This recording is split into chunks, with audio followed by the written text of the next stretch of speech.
Hello বন্ধুরা, আমি কাজল ma'am জ্ঞানজ্যোতি coaching সেন্টারের পক্ষ থেকে তোমাদের সকলকে জানাই স্বাগত। তো বন্ধুরা, আজকে আমি তোমাদের সঙ্গে যে টপিকটি নিয়ে আলোচনা করব সেটি হচ্ছে হরপ্পা সভ্যতাকে নগর সভ্যতা বলা হয় কেন।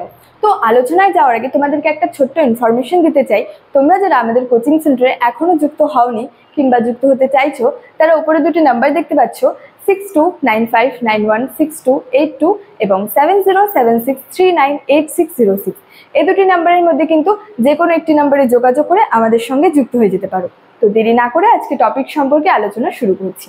তো বললাম যে হরপ্পা সভ্যতাকে নগর সভ্যতা বলা হয় কেন।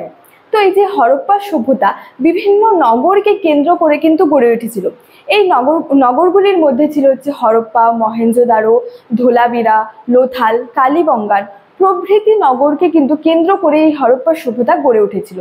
তো এই নগর প্রভৃতি যে নগরগুলিকে কেন্দ্র করে গড়ে উঠেছিল বলে কিন্তু অনেকে একে কিন্তু যে নগর কেন্দ্রিক সভ্যতা কিন্তু বলেছেন।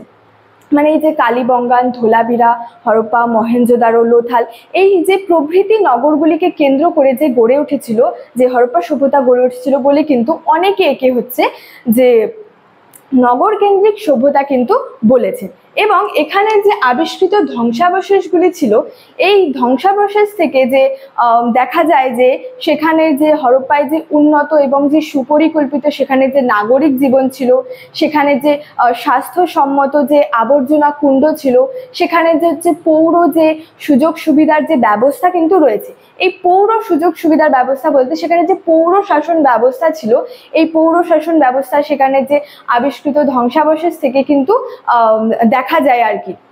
এবং সেখানের যে সুদৃশ্য যে ইমারতগুলি ছিল, মানে সুন্দর সুন্দর যে ইমারতগুলি ছিল, সেখানে যে উন্নত যে পয় প্রণালী ব্যবস্থা, সেখানে যে রাস্তাঘাট, শস্যাগার, স্নানাগার এগুলি হচ্ছে ইত্যাদি থেকে কিন্তু সেখানের যে নগর কেন্দ্রিক যে জীবনধারা সেটা কিন্তু পরিচায়ক।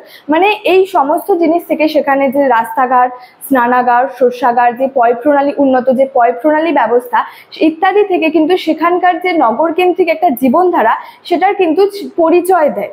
এবং এই জন্যই মানে তাই যে মর্টিমার হুইলার এবং ব্যাসাম সহ হচ্ছে প্রমুখ পণ্ডিতগণরা ছিলেন যে এই সভ্যতাকে হচ্ছে যে নগর সভ্যতা কিন্তু বলে মনে করেছেন। সেখানের যে এই যে সেখানে রাস্তাঘাট, উন্নত যে পয় প্রণালী ব্যবস্থা, যে শস্যাগার, স্নানাগার ইত্যাদির যে নগর কেন্দ্রিক যে জীবনধারার পরিচয় দেয়, তাই হচ্ছে যে মর্টিমার হুইলার এবং যে ব্যাসাম সহ হচ্ছে প্রমুখ পণ্ডিতগণ কিন্তু এই সভ্যতাকে হচ্ছে নগর সভ্যতা বলে কিন্তু যে বলে আর কি মনে করে। তো এখানে বলছে যে নগর বিন্যাস। তো সেখানে যে সাধারণত বলা যায় যে সেখানে যে নগরগুলি হচ্ছে দুটি অংশে বিভক্ত ছিল। একটি হচ্ছে উঁচু এলাকা এবং একটি বলা যায় যে সেখানে হচ্ছে নিচু এলাকা। এবং এই উঁচু এলাকায় হচ্ছে যে সেখানের যে প্রধান আর কি ইমারতের অধিকাংশই হচ্ছে উঁচু এলাকায় ছিল, এবং যে নিচু এলাকায় ছিল হচ্ছে যে সাধারণ মানুষের বসতি বা সাধারণ লোকের যে বসতি ছিল সেটি হচ্ছে নিচু এলাকায় ছিল। মানে এই যে নগর বিন্যাসের কথা যদি বলি, এখানে যে সাধারণভাবে নগরগুলি হচ্ছে দুটি অংশে বিভক্ত ছিল, একটি হচ্ছে উঁচু এলাকা এবং একটি হচ্ছে নিচু এলাকা।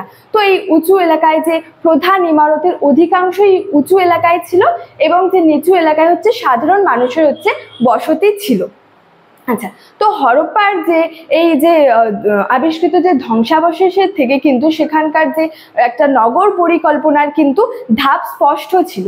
এবং বলা যায় যে সেখানের যে নাগরিক জীবনের যে সুখ স্বাচ্ছন্দ্য প্রভৃতি হচ্ছে সব দিক থেকে লক্ষ্য রেখে কিন্তু এই সভ্যতাকে হচ্ছে নগর কেন্দ্রিক সভ্যতা কিন্তু বলা হয়। তো স্টুডেন্ট, এই ছিল আজকে আমার আলোচ্য বিষয়। তো ভিডিওটি তোমাদের কেমন লাগলো আমাকে অবশ্যই কমেন্ট করে জানিও, এবং ভিডিওটি ভালো লাগলে বন্ধুদের সঙ্গে কিন্তু শেয়ার করতে ভুলবে না। দেখা হচ্ছে তোমাদের সঙ্গে পরবর্তী ভিডিওতে। ততক্ষণের জন্য ভালো থেকো, সুস্থ থেকো। Thank you so much. Thanks for watching.